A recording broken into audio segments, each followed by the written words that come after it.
안녕하십니까. KBS TV 특강 박현선입니다.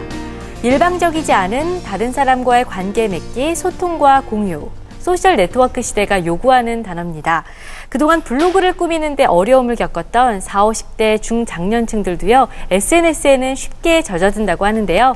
시대가 변하고 있는 만큼 우리도 그 흐름을 잘 따라가도록 노력해봐야겠죠. 오늘도 서강대학교 커뮤니케이션학부 현대원 교수님 모시고 소셜 네트워크 시대의 전성시대에 관한 이야기 들어보도록 하겠습니다. 큰 박수로 모시겠습니다.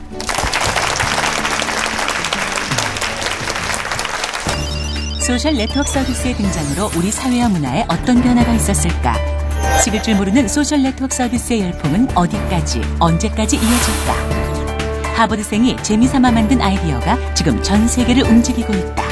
그러나 공적인 공간과 사적인 공간의 혼동은 하나의 문화로 자리 잡은 소셜 네트워크를 두 얼굴로 만드는데, 서강대학교 현대원 교수에게 소셜 네트워크 세계에 대해 들어본다. 지난 시간에 저희가 이 소셜 네트워크 서비스에 대해서 정의를 하면서 처음 출발은 친구 찾기 또는 사람과 사람의 관계 맺기에서 시작이 됐지만, 이제 그런 것들이 계속적인 그 진화의 과정을 거치면서 미디어로서 또 플랫폼으로서 성격을 갖고 있다라는 얘기를 전해드렸는데요. 오늘은 이제 구체적으로 그러한 SNS가 정치 또 사회, 문화에 어떠한 영향력을 행사하고 있는지를 살펴보는 시간을 갖도록 하겠습니다. 제일 첫 번째, 지난 시간에 잠깐 예를 들었던 것이 이집트 사태였죠. 오랜 철권 정치의 상징이었던 무바라크를 쫓아낸 것은 이집트 사람들의 민주화에 대한 열기와 그러한 것들을 뒷받침하고 있는 SNS라는 아주 독특한 커뮤니케이션 현상이 맞물린 결과다, 이런 설명을 드렸습니다. 이집트에서 그러한 민주화에 대한 열기가 쭉 진행이 됐던 것은 사실 서방 언론에 몇 년 전부터 지속적으로 보도됐던 사실들입니다. 이집트 카이로의 한 골목에 있는 카페에서 젊은 친구들이 스마트폰을 통해서 트위터나 페이스북과 같은 이런 SNS를 활용하고 있다. 그들이 그러한 SNS를 통해서 정치에 대한 강한 불만과 경제 침체에 대한 그런 여러 가지 얘기들을 자유롭게 개진하고 있다는 기사들은 여러 서방 언론들을 통해서 지속적으로 보도가 됐었습니다. 그런 것들이 결집된 결과가 결국 이집트의 민주화라는 결과를 가져오지 않았을까 생각을 합니다. 즉, 갑자기 어떤 정치적인 힘들의 충돌에 의해서 우발적으로 발생된 사건이 아니라는 얘기입니다.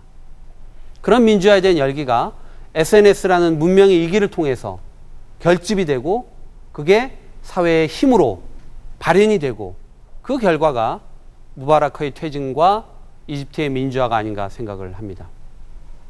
그러면 그 출발점은 어디에 있었을까요? 아주 간단합니다. 어떤 한 운동가가 페이스북에 계정을 열어요.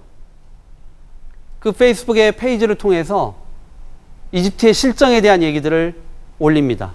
경제 상황이 이렇고 대통령 때문에 이러이러한 부분들이 잘못되고 있고 글들을 올려요. 무려 그 사이트는 나중에 6만 명의 팔로워들을 갖게 되는 거대한 정치 운동의 구심점으로 기능을 하게 되죠. 그 6만 명만 그 사이트를 팔로우할까요? 그렇지 않습니다. 그 6만 명의 오피니언 리더들은 더 많은 사람들에게 그 사이트에서 벌어진 일들을 또 다양한 형태의 커뮤니케이션 기기들, 수단들을 통해서 또 확산시켜 나가겠죠. 서방 언론들은 또 이런 SNS에서 벌어지고 있는 그 지역에 있는 운동가들의 여러 가지 담론들을 뉴스화하고 컨텐츠화하면서 또 퍼날르겠죠. 이런 것들이 대내외적으로 힘이 모아지면서 거대한 변혁을 일궈내게 되는 겁니다. 두 번째, 이것과 연관해서 지금 사실 여러분 보시는 것처럼 석유값이 들썩들썩한 이유가 뭡니까? 지금 리비아 사태 등등 중동의 민주화 열기, 그쪽의 민주화가 뜨겁게 불기 시작하면 가장 먼저 걱정되는 게 그래 빨리 민주화해야지, 이런 것도 있지만 현실적으로는 석유값이 너무 오르는 거 아니야? 라는 불안감을 갖게 되잖아요. 그런데 그런 중동의 민주화 열기 그 이면에도 SNS가 아주 강하게 작동하고 있다는 거죠. 예전에는 그러한 어떤 특정 지역에서 정치적인 충돌, 군사적인 충돌이 있게 되면 서방의 미디어들은 제일 먼저 뭘 합니까? 특파원을 파견을 합니다. 그렇죠? 이 종군 기자들은 목숨을 걸고 현지로 가요. 총알과 포탄을 뚫고 사진을 찍고 취재를 합니다. 그리고 그걸 본국에 보내요. 그래서 기사화가 되고 방송 프로그래머가 됩니다. 요즘은 참 좋은 세상입니다. 종군 기자들이 자신들의 목숨을 그렇게 걸 필요가 없어요. 왜? 현지에 있는 주민들이 전부 다 시민 기자 역할을 합니다. 그들의 손에 놓여져 있는 이런 조그만한 휴대폰이 너무너무 똑똑해져서 이러한 스마트폰이 현장에서 벌어지고 있는 그런 현상들을 사진으로 찍어냅니다. 영상으로 담아냅니다. 그리고 실시간으로 거기에 관련된 간단한 설명을 붙여서 전 세계 누구에게나 그러한 사실을 전달할 수 있는 시대가 열렸거든요. 소위 시민 기자의 시대, 시민 저널리즘의 시대가 활짝 열렸습니다. 이 SNS가 가지고 있는 글로벌한 속성과 그 현지 시민들이 주체로서, 자신들의 미디어의 주체로서 생산해내는 그런 기사들과 컨텐츠들이 맞물리게 되면서 지금 전 세계는 뜨거운 민주화의 열기에 휩싸여 있다. 이렇게 설명을 드릴 수 있겠습니다. 보통 정치 얘기하면 선거를 빼놓을 수가 없죠. 그렇죠? 네. 내년 2012년은 미국과 한국에서 아주 중요한 정치적인 선거가 이루어지고 있습니다. 미국도 대선해입니다.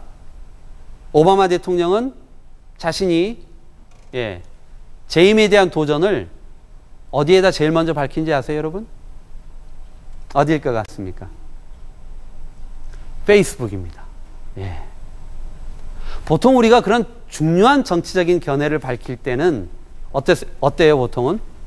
매스미디어를 다 부르죠. 신문사, 방송사를 불러서 엄청난 기자회견을 하는 것이 보통 관례입니다. 오바마의 선택은 달랐습니다. 페이스북을 통해서 2012년의 재선에 나는 다시 도전한다. 여러분, 나를 지지해 주세요. 예. 그리고 제일 먼저 한 것은 버락오바마닷컴이라는 그런 사이트를 통해서 자신을 지지하고 있는 여러 개의 SNS들을 전부 연동시킨 겁니다. 500만의 지지자들이 거기에 가입되어 있어요.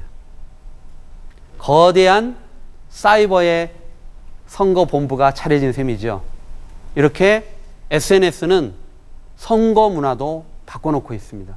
사실 SNS를 통하지 않은 선거가 가능할 것인가라는 의문이 들 정도로 현대 선거는 굉장히 빠르게 SNS를 중심으로 치러질 가능성이 높다고 얘기할 수 있겠고요. 우리나라도 내년에 2개의 중요한 선거가 있죠. 예, 국회의원을 뽑는 선거가 있고요.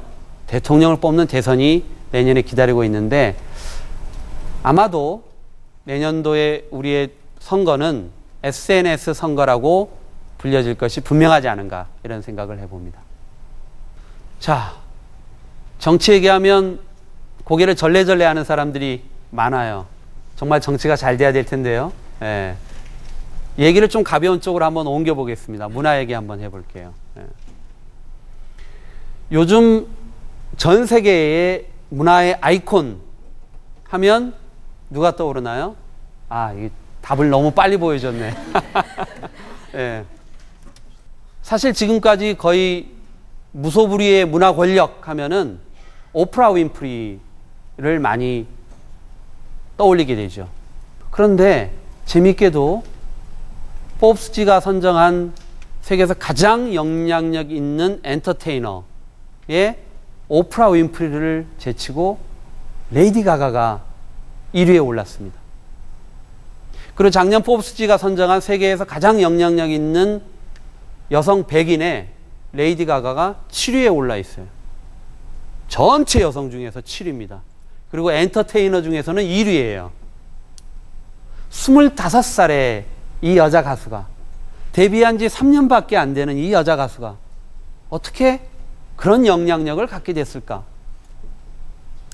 요즘 뭐 가수들끼리 경연하는 프로그램들이 있는데 노래만 잘한다고 해서 과연 그런 엄청난 영향력을 갖게 되는 것은 아닙니다. 레이디 가가는 아주 독특하게도 데뷔를 SNS를 통해서 했습니다.